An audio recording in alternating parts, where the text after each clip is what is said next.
Assalamualaikum warahmatullahi wabarakatuh. Kembali lagi bersama saya Fadila Husna, kelas 2B D4 Akuntansi Politeknik Negeri Padang. Baik, di sini saya akan menjelaskan kembali tentang akuntansi manajemen objek harapan 11 sampai 12. Nah, pada saat ini saya akan menjelaskan tentang definisi beserta penetapan harga transfer. Nah, terlebih dahulu kita harus mengerti dulu apa itu harga transfer. Harga transfer yaitu pendapatan bagi divisi yang menjual atau harga yang dibebankan untuk satu komponen oleh divisi penjual pada divisi tentang dampak penetapan harga transfer terhadap divisi dan perusahaan secara keseluruhan. Nah, ketika divisi di suatu perusahaan menjual kepada divisi yang lain, maka kedua divisi tersebut dan perusahaan secara keseluruhan terkena pengaruhnya.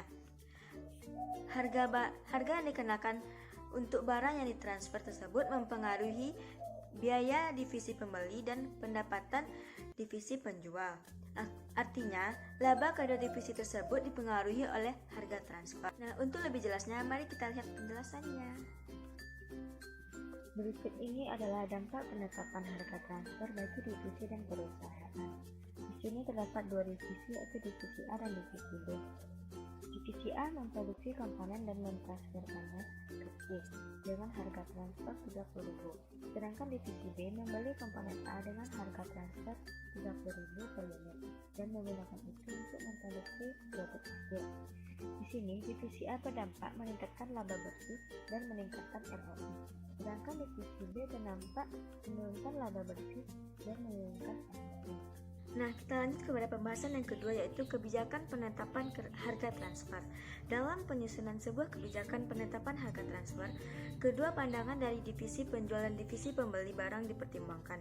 Pendekatan biaya peluang opportunity cost average mencapai tujuan tersebut dengan mengidentifikasi harga minimum yang ingin diterima divisi penjual dan harga maksimum yang ingin dibayar oleh divisi pembeli. Nah, harga transfer minimum adalah harga transfer yang akan membuat keadaan divisi penjual tidak menjadi lebih buruk jika barang dijual pada divisi internal daripada dijual pada pihak luar. Hal ini terkadang disebut batas bawah dari rentang penawaran. Selanjutnya, harga transfer maksimum adalah harga transfer yang akan membuat keadaan divisi pembeli tidak menjadi lebih buruk jika suatu input dibeli dari divisi internal daripada jika barang yang sama dibeli secara eksternal. Hal ini terkadang disebut batas atas dari rentang penawaran. Ada 3 penetapan kebijakan harga transfer yang digunakan oleh pabrik. Yang pertama yaitu penetapan kebijakan transfer menurut harga pasar.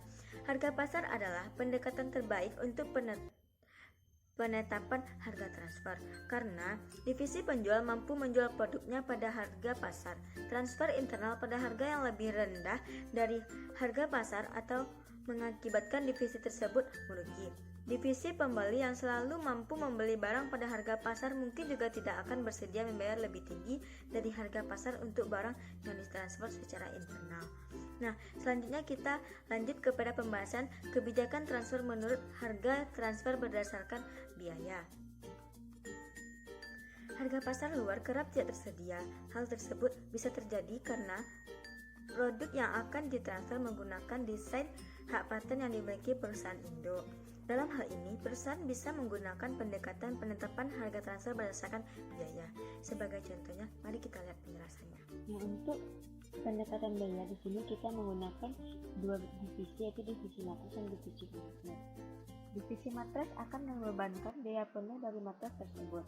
Nah, untuk mencari biaya penuh tersebut, kita akan menggunakan bahan baku langsung sebesar 15, tenaga kerja langsung 5, overhead variabel 3, dan overhead tetap 5. Nah, jadi biaya penuhnya itu 28. Jadi, harga transfer adalah 28%. Pada kebijakan penetapan harga transfer yang ketiga, yaitu harga transfer yang dinegosiasikan. Secara khusus, pendekatan ini berguna saat kondisi pasar tidak sempurna, seperti kemampuan divisi di dalam perusahaan untuk menghindari biaya penjualan dan distribusi. Dalam hal ini, biaya yang dihemat bisa dibagi di antara dua divisi. Nah, untuk lebih jelasnya, bisa kita lihat penjelasannya. Untuk lebih jelasnya, mari kita lihat penjelasannya. Berikut ini adalah pendekatan harga transfer yang dinegosiasikan.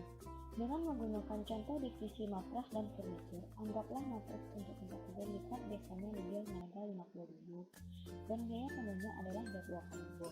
Komisi penjualan sebesar Rp5.000 sebelumnya dibayarkan kepada pemangkas penjual.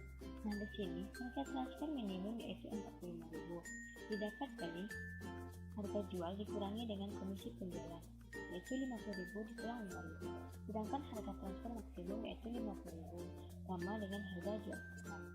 Nah, setiap harga transfer yang berbeda di antara Rp5.000 Sampai di sini dulu pembahasan saya tentang definisi dan penetapan harga transfer. Kalau ada salah dan jangkalnya saya mohon maaf. Wabillahi taufiq wal hidayah. Wassalamualaikum warahmatullahi wabarakatuh.